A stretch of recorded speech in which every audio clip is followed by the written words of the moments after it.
There are two types of people during elections. Those who don't see the wave and those who see it but emotionally refuse to accept it. I was the second type. April 23rd, Tamil Nadu votes and something felt different. For people like me, something felt severely off. You know that feeling when the ground beneath you is shifting, but your brain stubbornly refuses to update and accept. Yeah, that.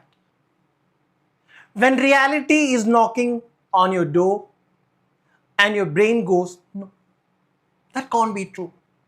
The math doesn't math. That was me.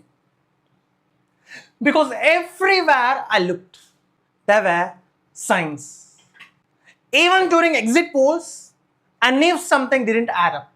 But the heart said, no, DMK will manage. It's Tamil Nadu. You either wear a red and black towel or a red, black and white towel. There is no third fabric.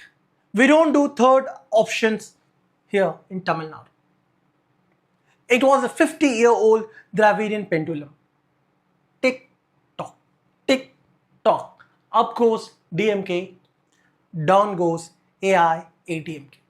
Tick tock, tick tock. Up goes AIADMK, down goes DMK. But this election didn't just stop the pendulum. It grabbed the 50-year-old seesaw, snapped it in half over its knee, and threw it inside the scrap. Exit polls came, experts came, charts came, confidence came, arrogance came, and then came the May 4th, the reality. And reality said, shut up and sit down. Out of nowhere, a man walked in. No legacy party, no decades of groundwork, no massive ideological machinery. The guy many thought, I thought personally, to be honest, was just another actor trying his luck. Well, he just did what entire political ecosystems couldn't do for half a century. He didn't just win, he humiliated, he outsmarted DMK. He outplayed AIADMK. He confused Bharatiya Janata Party. He took a lesson to Indian National Congress. And more than all, he made every pollster, every seasoned political analyst, every single one of us who thought we knew better, look exactly like what we are. A moorkh, murtal, a fool. And with the power of state machinery now in his hands, imagine the aura he is going to create. It will take years for any legacy party to even figure out how to break the spell he is about to cast. A cult has formed and it will only grow further. Tamil Nadu just birthed its own version of a Narendra Modi level devotion.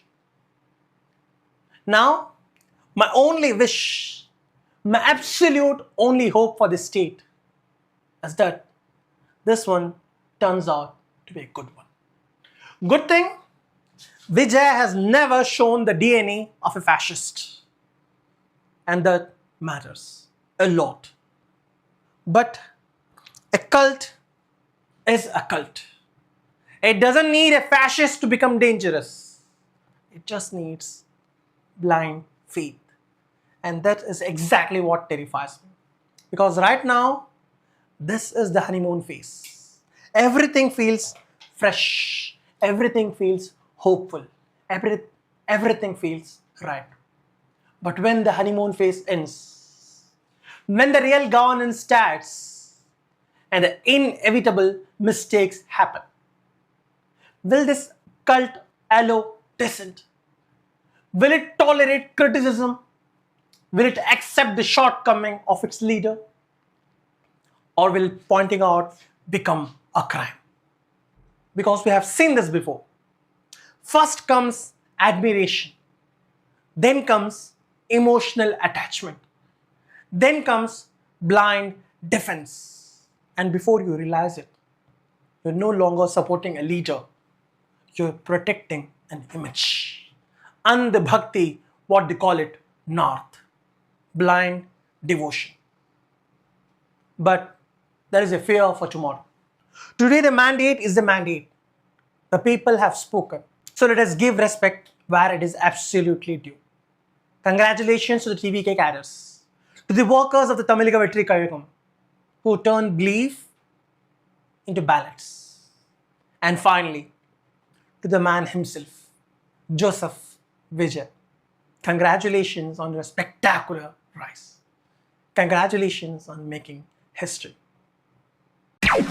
And before we close this chapter, we need to talk about the man who has just lost the crown.